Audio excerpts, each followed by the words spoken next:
Hi everyone! Welcome back to my YouTube channel. This is Mia.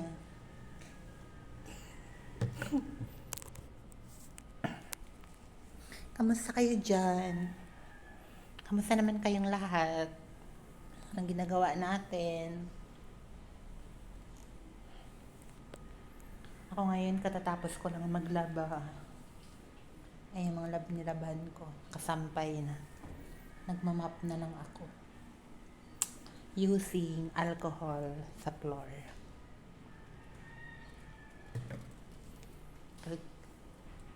Kasi gusto ng amo ko na mabango.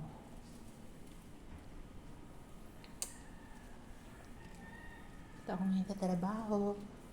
Pagkatapos nito, uwi na ako kasi I'm done. Ito na yung aking ginagawa. Nagmamap.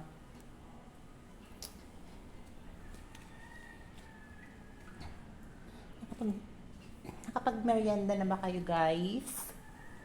Kumain na ba kayo ng tanghalian? Baka hindi pa.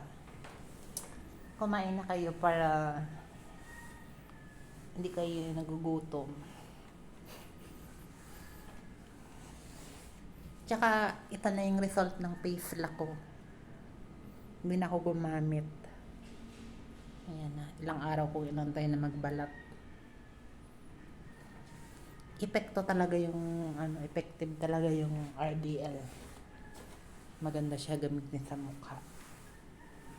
Basta wag ka lang magbilad sa init. Sa ka lang, aircon. Diba? Tsaka dapat alam mo din na yung mga ginagamit mo sa sarili mo ay hiyang sa'yo. Yung bagay din sa klema ba. Kapag alam mo naman na magtatrabaho ka sa mga initan, huwag ka nang magamit. Kasi baka masira yung ating mukha. Diba? Kaya nagkakaroon ng mga melasma. Yung melasma kasi na yan, yung kapag sila gumamit sila ng mga katulad ng mga Maxipil. Yan. Matapang masyado yung niya, ng mga ingredients, mga chemical sa pampaganda. Sa totoo lang, yung Maxipel maganda naman talaga siya gamitin. As in, ganda-ganda talaga, makukuha mo talaga yung skin na hindi mo inaakala. Maganda siya gamitin yung Maxipel. Dapat din nasa rin siya gamitin, step by step. Pero nga pag ka naman sa initan, baka kakaroon siya ng mga pikas. Yan, para masunog yung mukha. Karoon ng melasma.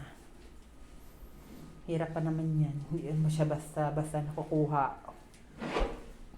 Kasi sunog yung balat mo eh. Pero kapag may mga treatment din para madali makuha yan, gamit ka ng BL sa mga pampatanggal ng mga or kalamansi na may yung mga kamatis, yan, patatas. Gaya mo sa iyong slack pag umaga tsaka matutulog. Yan. Pero may mga cream din dapat. Kasi dapat pag gumamit ka ng mga ganyang mga dapat may alagaan mo talaga yung mukha mo. Kung pabayaan. Dapat kahit hindi ka nakapaglagay ngayon, maalagay mo ng cream. Para hindi pa rin para moisturizer ba yung mukha, hindi mag-dry. Half day pa naman. Dapat moisturizer talaga yung gagamitin mo sa mukha. Para maganda. Tsaka may sunblock. Sunblock with moisturizer. Kasi itong RDL, mayroon rin siyang pang araw at may pang may pang gabi. Para pagising mo sa umaga, wow, you look young. Maganda. Kaya guys, I recommended na gumamit kayo ng RDL. Ganda siya gamitin.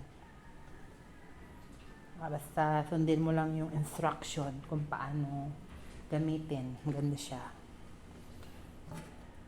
Pag gumamit ka, halimbawa first timer ka, tapos marami parang hindi ka pa nakagamit, gumamit ka ng number 3. At kung maliit lang naman yung mukha mo ba, gumamit ka ng number 3 na maliit. Teka, pag malalaki naman yung mga mukha, bumili ka ng ng malaki ba na RDL number 3. Kasi may maliit at malaki yan eh. Tsaka kung kulang naman yung pera mo, kung tayo, hindi kasya yung pera natin, pwede rin naman maliit. Kapag may pera-pera tayo, malaki na lang para sulit, di ba? Then, pag naubos na yung number 3, bili naman tayo ng number 2. Meron din yung maliit at malaki. Tapos, number 1, pag naubos na yung number 2, meron din. Then, pag naubos niya yung number 1, alagaan nyo na lang ng cream na pang araw at pang gabi. Yan. Para hindi masunog ang mukha. Diba? Ganun lang naman yung ginagawa ko sa aking peslak. Eh bakit yung nagdilim na yung mukha ko dito? Light. Uy.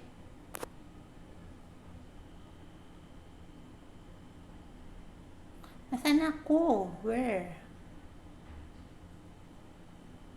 Ayan. Ang mukha ko haggard-haggard na yung mga buhok ko dito. Kasi kakatapos ko lang maglaba at medyo malaki rin kaya yung nililinisan ko. Kapagod kaya ako din maglinis. Akala nyo ba masarap maghanap ng pera? Hindi. Kaya pag magkapira kayo, magtipid-tipid talaga. Kahit nandito tayo sa Boracay, hindi naman mabilis hanapin ang pera. Ito yung trabaho natin, taglinis lang. Eh at least be proud na pinaghirapan mo. Galing sa hirap mo at pinagpapawisan. Diba? You're so very comfortable. Diba? So, alam mo ba na yung mga pera na ginalagay natin sa ating mga tiyan na galing sa ating hirap. Ako, ang tagal-tagal mauwi. Diba? Parang nagtrabaho ka na rin ito sa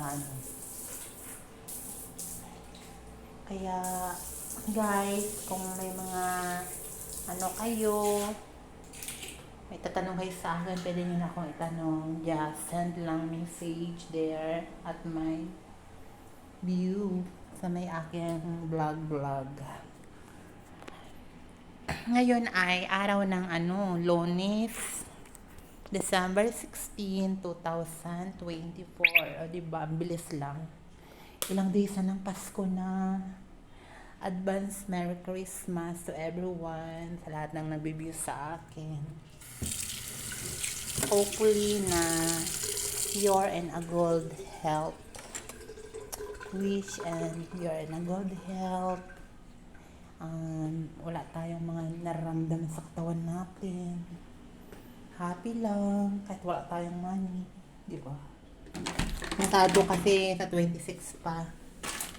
Kaya medyo matagal-tagal pang waiting ko ng aking sahod. Gusto ko kasi pag kinuha ko yung aking sahod ay buo. Para naman magastos ko ay makabili ako ng gusto ko ba. Monthly ko kasi kinuha yung sahod ko. Hindi ko kinukuha ng 15 at 30. Kasi naglalakad lang naman ako pa uwi. Papasok, lakad lang din. Naasa na lang ako sa tip. Kapag mayroong tip. Di ba? Ay, naku, nakakaupo rin ako para makapanood din ako ng inaabangan kong teleserye. ang lavender fields na inaabangan ko talaga. So, very nakaka-excited. Yung mga acting, di ba? Kayo gan, idol niya rin ba si Jasmine as Lavender? Panoorin niyo na. Ang ganda kaya. Ay, di ba? Ang aking nililinis sa room, di ba? Yan lang, very simple. Yan ang aircon, di ba? Na-open. Kasi mabait yung amo ko. Sabi niya, open ko lang daw yung aircon kapag naglilinis ako. Para hindi daw ako mainitan. O, di ba? Saan ka pa makakahanap ng ganyang amo? Bait. Mamaya, tapos na ako. Ito, nakaupo na ako. Di ba? Yan. Malambot. Someday, pag nagkaroon ako ng pera, magbili din ako ng ganito.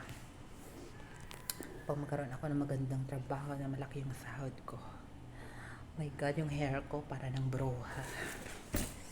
Ay, Diyos ko. Kamusta pala kayo dyan? Huwag kayong mag-ano ha, kasi ngayon lang ako vlog, busy by ako. Oh my God. Busy sa aking life. Ito pa rin naman si Mia. Si Mia pa rin naman ako. Wala namang pinagbago. Bait pa rin. Maganda. Maganda. Dapat proud ka sa sarili mo at alam mo yung sarili mo na ikaw dapat ang una nakakapansin sa sarili mo na maganda ka. kahit di naman maganda. Char. Hindi okay lang yan. Kahit di ka maganda, at least maganda yung heart mo. Speaking of heart. Ang ganda daw yung puso mo inside and out. Hindi ba yung aking pislak. Hapde talaga. Kasi pag ay nako.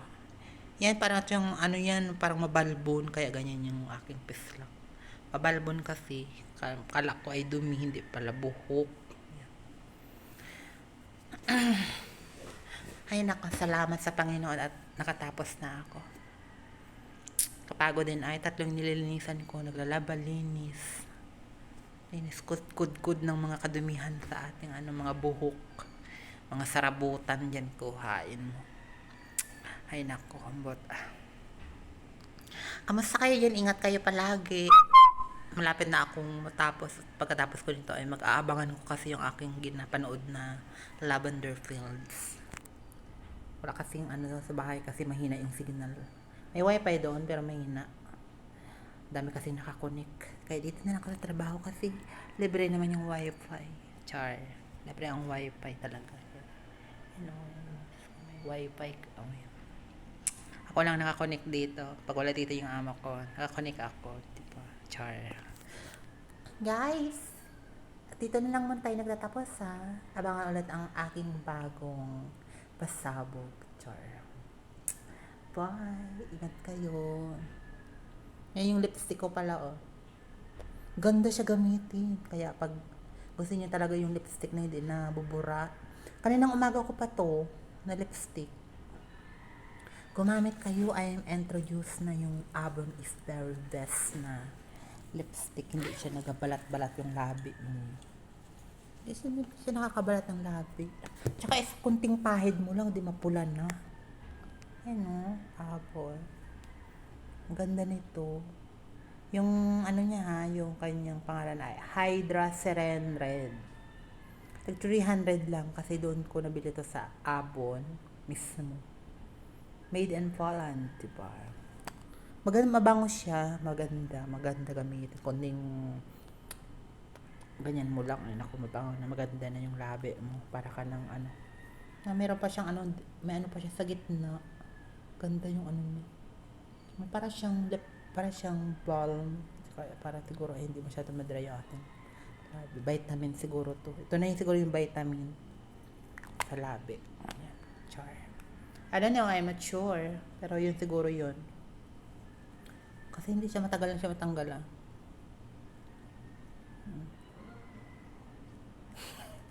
Ayan. Ganda. Kaya, bye guys. See you. See you again. Ingat kayo dyan. Ako pa ay naabangan ko muna yung aking panood muna ako ng aking palabas na gusto kong panoorin. Late nga lang.